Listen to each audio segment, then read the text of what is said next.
Well, thank you. My name is Carolyn. I want to lead with I'm Carolyn. I'm an alcoholic. That's really funny. My name is Carolyn Presnell, and I am your host today for the King County Recovery Conversations podcast. Today, we are honoring National Native Heritage Month to celebrate and recognize the strength, the resilience, and the cultural richness of Native communities across the nation. So Native people have deep roots and powerful traditions of community and healing and resilience that really inspires all of us. And so we are especially grateful for the Native voices and the advocates who are part of our recovery community, helping to lead the way towards inclusive and holistic healing. So I'm just asking that everybody join us today as we explore these stories and some insights and perspectives that highlight the unique contributions of Natives and their heritage and recovery. So today I'd like to introduce my friend Jason Vickers. This is my homeboy who I've known for a long time. That's right. He is a business owner of Netonks Metsu. Jason, why don't you tell me what that means? So Netonks Metsu in my people's language means feeding our cousins. That's what I'm talking about. Also, we have with us today is Loni Long. Loni is a 44-year-old mother of 4 with 8 years clean and sober. We are litter mates because I just had 9. I'm so glad to have you here, Loni. And Lonnie's husband, Scott, is a student at Edmonds Community College, and he's also a volunteer at the Tulalip Recovery Resource Center, facilitating sobriety meetings for the community. So thank you all for coming to join us. Yeah, it's good to be here. So let's just get into it. Thank you. Oh, you're welcome. You're welcome. Let's get into it. So tell me, first, why don't you tell me how it is that you know Jason? I met Jason.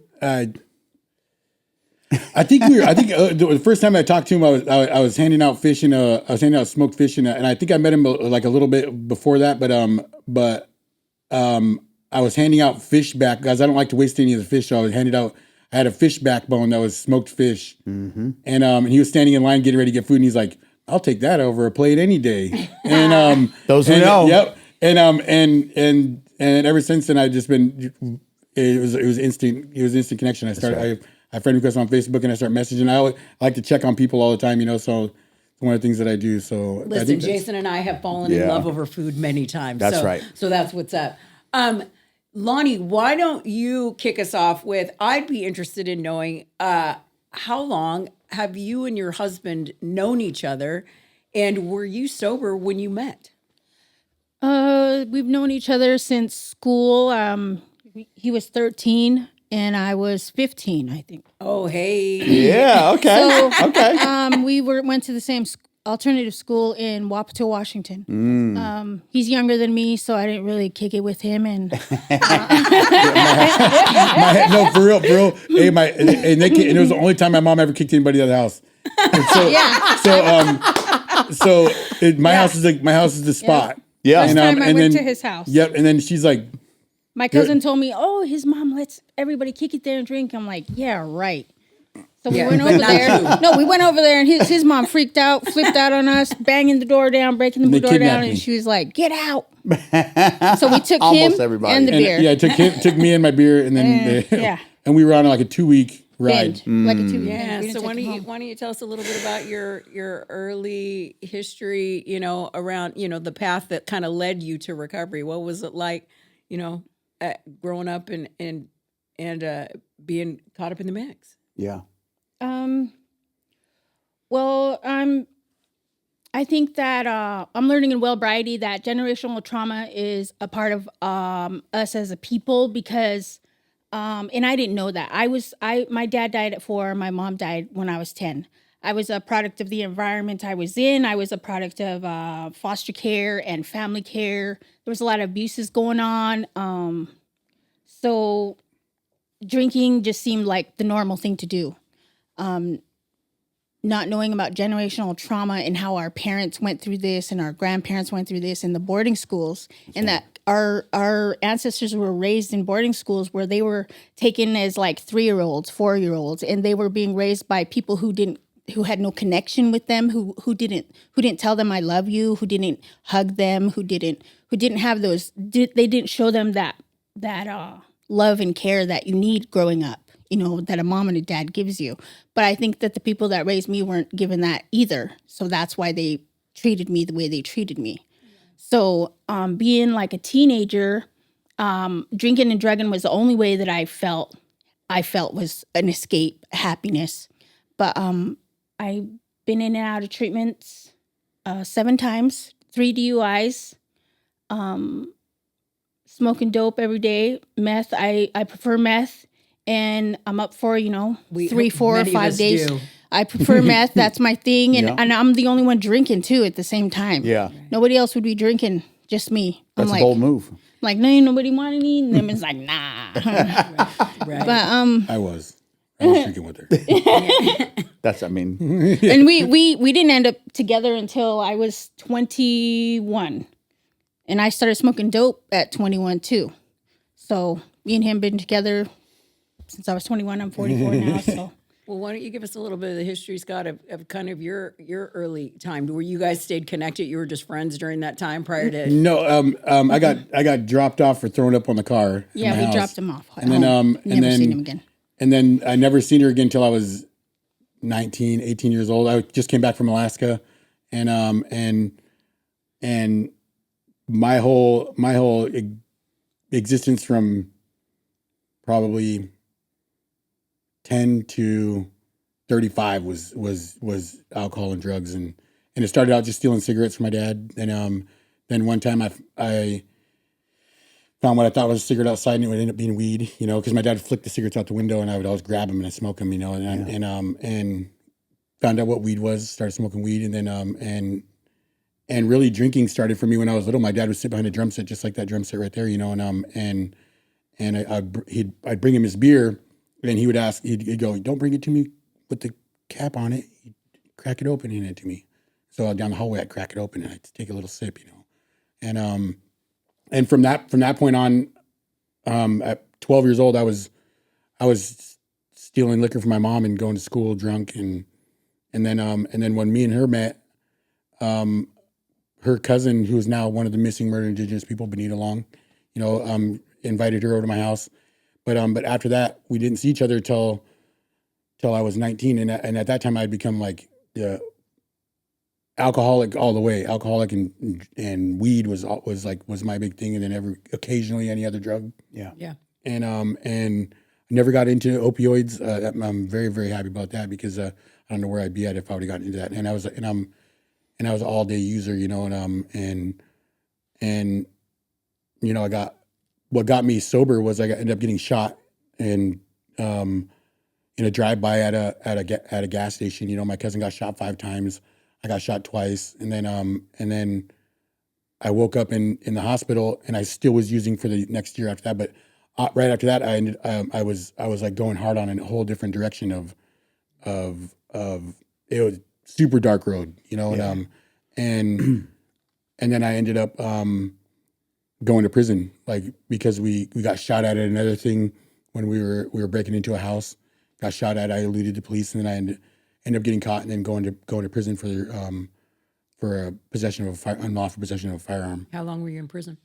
3 years. 3 years. Yep. And you'd be and that's one place that I actually learned a lot about what the lengths that people will go to be on drugs and alcohol. You know what I'm saying? Right. I see people hiding bottles under, like, whole entire gallons underneath one little thin slit of a door, Yeah. Right. And then I've seen people at Misery Loves Company. They're always, and I had people offering me, because like in the Native Car, they all have per caps. They have family that sends them money, and the drugs were there, readily available, Yeah. and I wouldn't have had to pay for them, but when I got there, I decided, like, on that very first day walking onto the yard, I was on transit the whole way, and it took me a while to get there, but the very first day on the yard, I came to a realization that I was gonna have to kill somebody, and I was like, man, I'm gonna have to kill somebody here, and that's exactly what my existence brought me to, and in Wapato, when we grow up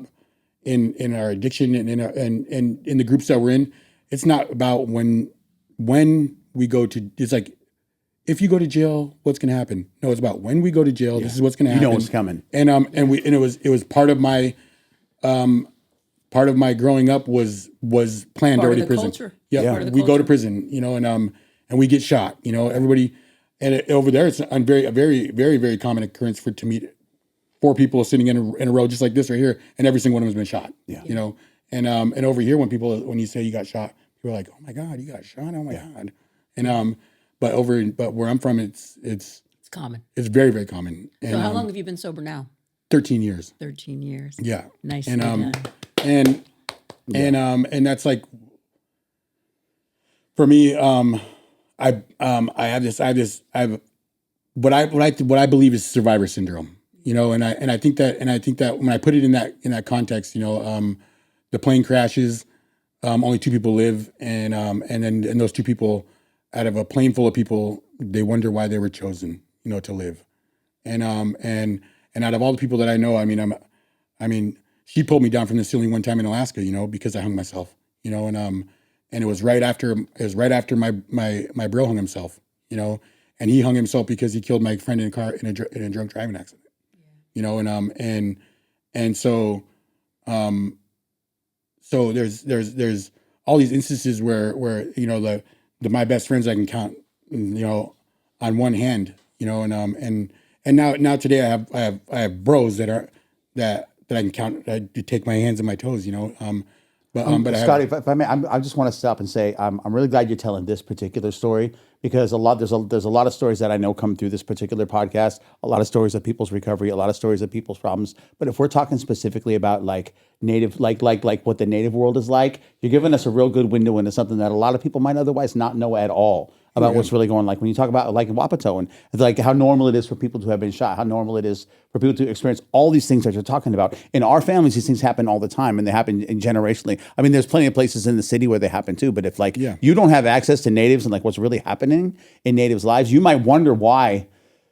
Yeah, I mean, like anybody who doesn't understand another culture, why are people so affected, and why do people act the way that they act? Like, why are they doing the things that they're doing, and why are they like making these kind of choices, and like why are their lives in this place where they're crashing and burning? And why don't they make it? Because one of the things that, you know, we understand in the recovery community is that, like, why don't you choose differently? And, Right. and I heard you loud and clear. Like, drugs and alcohol was a rite of passage in my household. It was a part of the culture of who I was. Well, see, and it wasn't a question of whether or not if I was going to go to jail. It was when. And it was like, even though, like, I think about the very first time that I ever went to jail, like, I was scared when I walked in there, but there was also a part of me that felt like I had finally made it. Yeah. right. That like I was aligned with my uncles or with the people that I ran with in the street or whatever it was, is that like I had earned the stripes that I Oh yeah, That's right. And see, that's like in our household, when she came over to my house, you know, when I first met her, and it's crazy to think that like in my house I had 6 bunk beds in my house, right?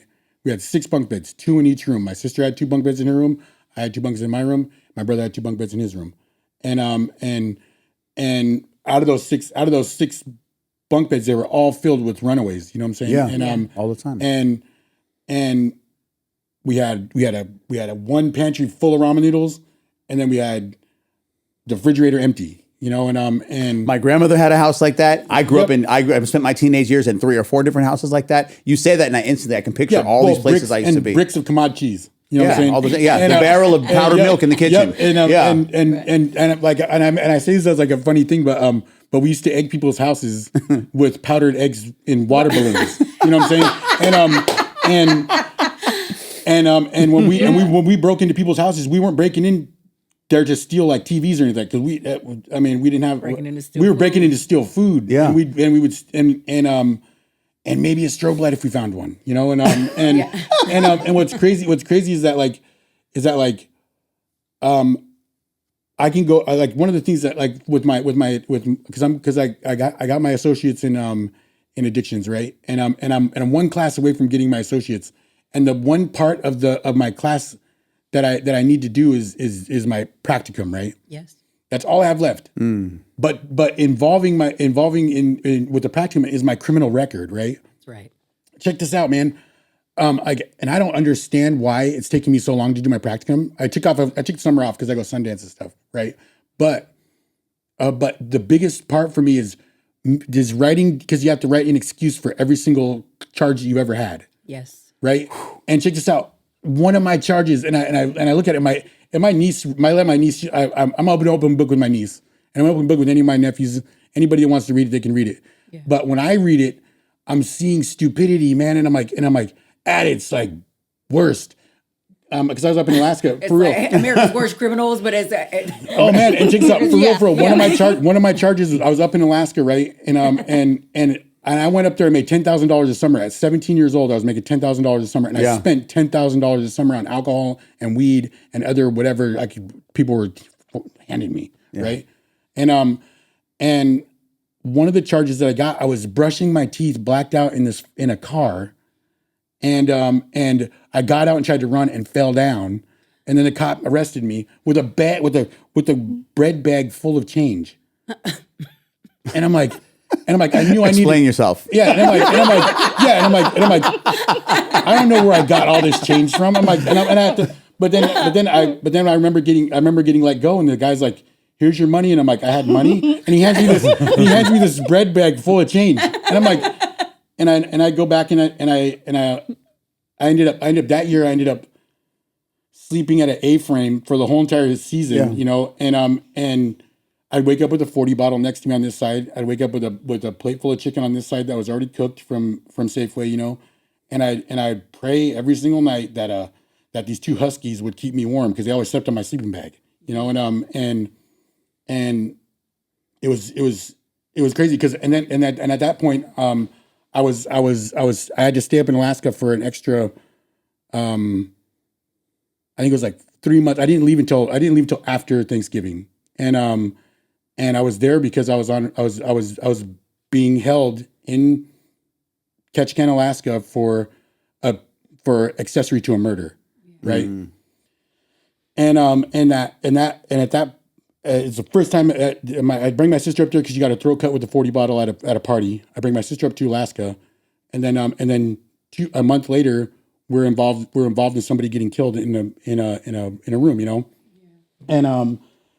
and I was being held there because the guy came back and I told him, dude, homeboy's dead, you know, and so long story short, I ended up in accessory to a murder, right? And I didn't go to prison for it because the guy had a heart murmur that he didn't know about, and then that's why he died. Yeah. And so they made it a manslaughter, booked the guy that did it, and I got to go, you know, and all that was over. All that whole entire situation was all over drugs and alcohol. Yeah. You know, and I can recount every single situation that I've ever been in, bad or good, for 35 years was related to drugs and alcohol. Such a perfect example of just the wild, like rambling, roaming stories, but like the common thread is so strong. Like, I can hear it so clear. Yeah, and we know that it's like it's not just, you know, as dangerous as drugs and alcohol are today.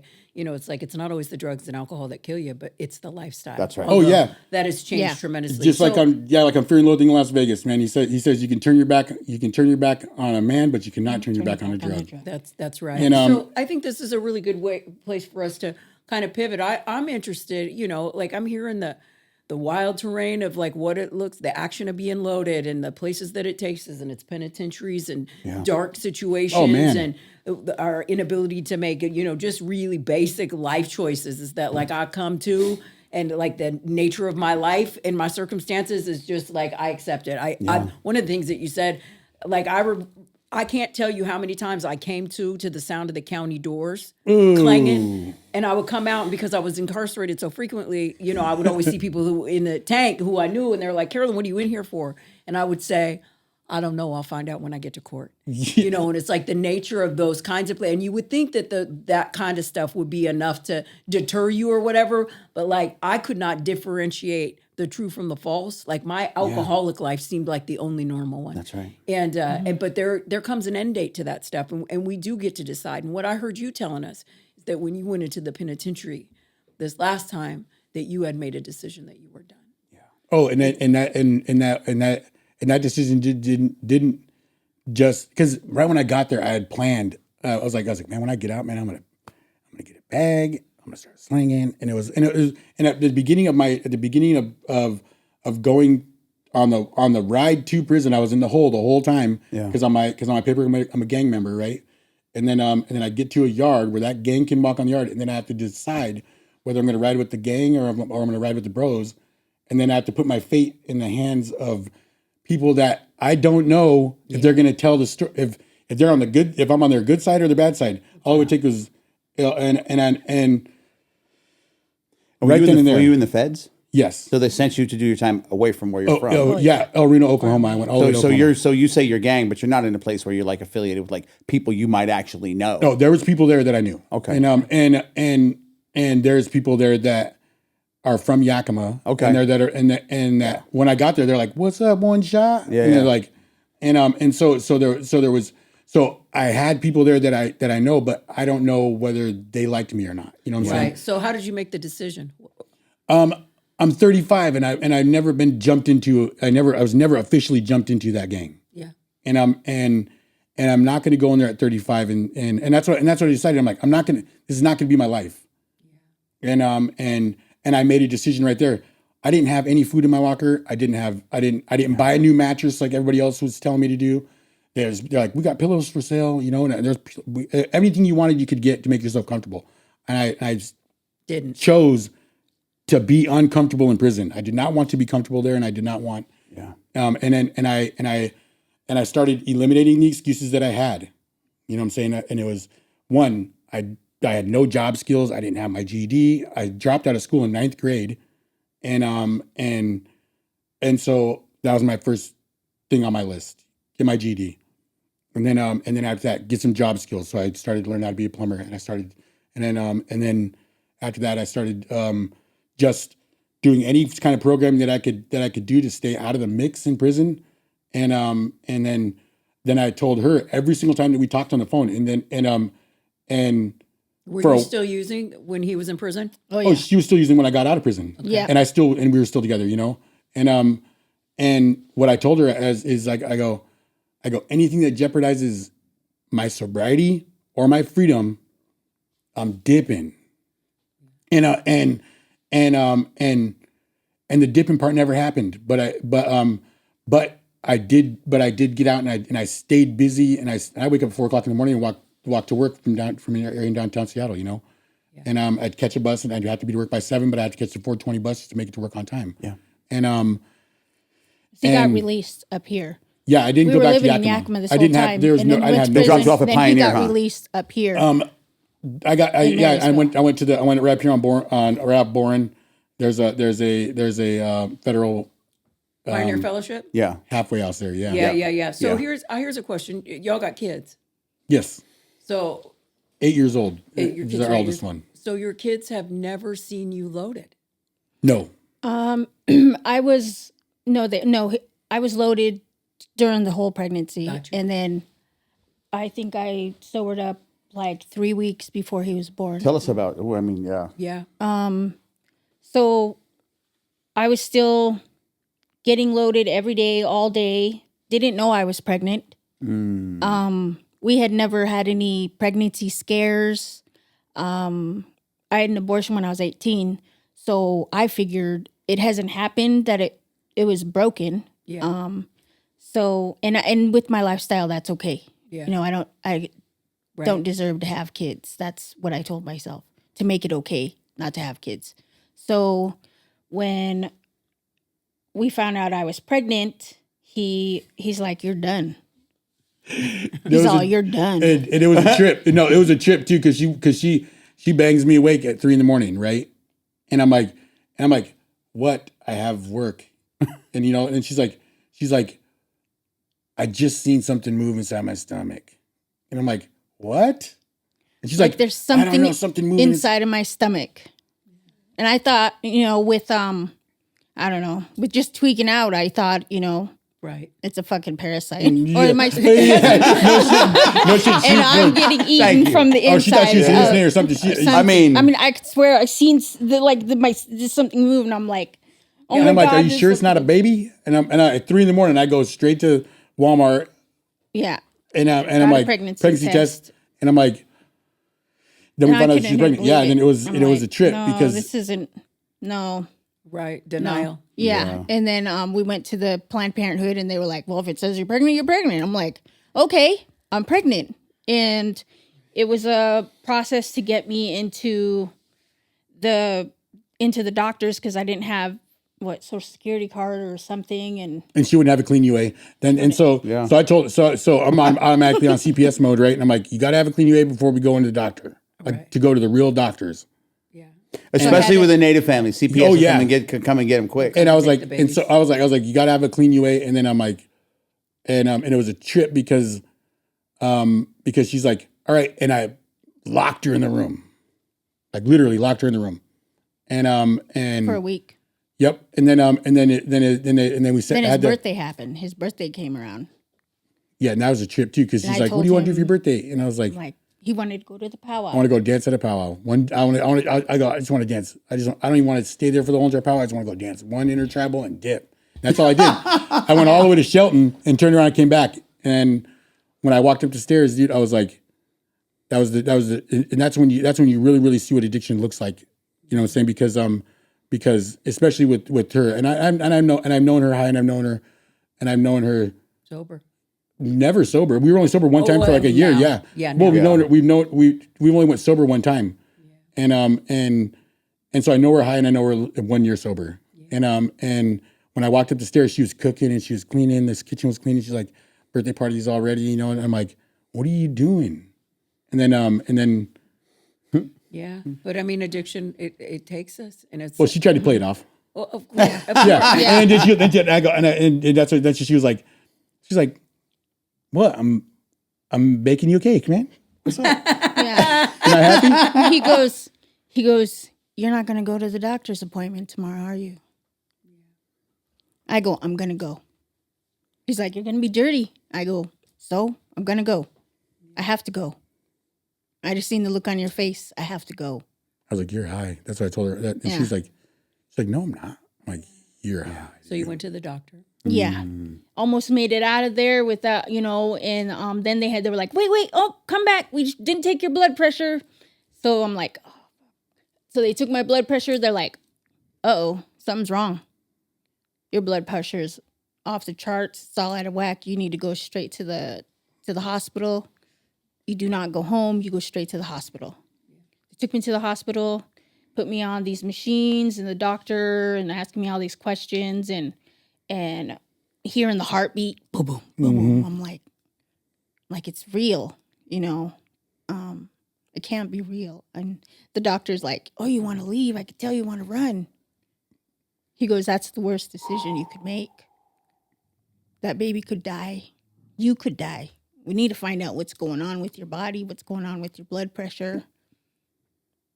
He goes, and I know, you're having complications. He goes, I can get you into a place today. If you say yes, we can get you in there today. Did you say yes? Yeah. Oh. At that moment, I was like, okay, I'm done. I'm getting help. Something is helping me right now in this moment. Have you been clean since? Yes, I've been clean ever since. And how long have you been? It's 8 years on it's 2/22/2016. Day after my birthday. This The day after his birthday. The day after my birthday. Listen, you got a birthday present after all. Yeah. And what's crazy is that my son, they have the UW has a continued care thing that they're doing because they want to see, because they know that how much she was using, so they have him under like a research thing that they're doing, and when we take him there, they have it was like a 3 month, a 6 month, and a year, then 3 years, and on the third one, when he was 3 years old, because they have to do all these cognitive tests with him, and they're like, and the one lady, she comes in there after, and we're in there, and we're telling her the story, and then she comes in the room with tears in her eyes, and she's like, from behind the glass like that right there, and she's like, there's nothing wrong with him, and Jason's met my son, I'm going to tell you, when I go over to buy fish from the brother, I go over and there's these kids playing in the yard, and they're sweet and they're bright and they're charming, but they're like real little indigenous, like beautiful babies. They're so interested in, and these guys can tell you a little bit about it, but they're so interested in like what it is to be, what it is to, like what culture is. They're so interested in like taking care of each other as siblings and like taking care of people in general. And you shared some stories with us about when you guys were at ceremony, how your boys were. But like I look at those kids and I'm just amazed all the time. The gift of our sobriety. It's that when we're making the choice in the beginning, before we've made the choice, it feels like the most terrifying thing ever. That's right. Like, how am I going to live without this? And then not really understanding, even like when we're low is that like, I sometimes I feel like the most loving thing I can do for people that I care about is to leave them. Yeah. And sobriety has like flipped that, kind of on its head, is that it is exactly the opposite of that. It is about connection. Connection. It's about community. It is about vulnerability. It is about transparency, and the addiction is so much the opposite of that. So why don't, would you guys share with me, like, what are some of the things that you're involved in today that really support your journey of recovery and sobriety? Definitely Wellbriety. We believe in I read the Wellbriety book. I love the teachings and it says culture is our medicine. So I started reaching out to anything cultural. He was, like he said, he wanted to go to the powwow that one day. So I was like, I went to powwows when I was little. I had some trauma around it, but I knew that's where I want my little son. I want him to, this little baby who can't walk, I want him to be on that dance floor. And so we went over, we've gone to powwows. We never did canoe journey. We started going to canoe journey. We never went to Sundance. We started going to Sundance. And we do AA, NA, Wellbriety. I've done Al-Anon. We're doing Well-Anon. Well-Anon just started in Wellbriety. That's They a just very now new gave movement. they That's just right. now gave the book to us at the last Wellbriety conference. So is that for families of people families? who are impacted? Yes, families of addicts and alcoholics. I love that. Well, as I feel like there should be a part 2 to this, because there's so many things that I want to talk to you guys about and hear more about your story. As we begin to wind up, I just want to take a moment to thank you so much for the gift of your recovery and your sobriety. I really appreciate you and you, Jason, for coming to share, with this community, this recovery community, about, the impacts of addiction. Not only, on families and lives, but specifically, on the Native community, because not everybody has a line of sight right. on what it takes to recover, and we each have our own journey. And so, at this time, I just really want to tell you thank you, and I want to thank the King County Behavioral Health and Recovery Division and the team at Orbit Studios for making this podcast possible, and thank you so much for joining us today. Kutubadamish. Yeah. That's it.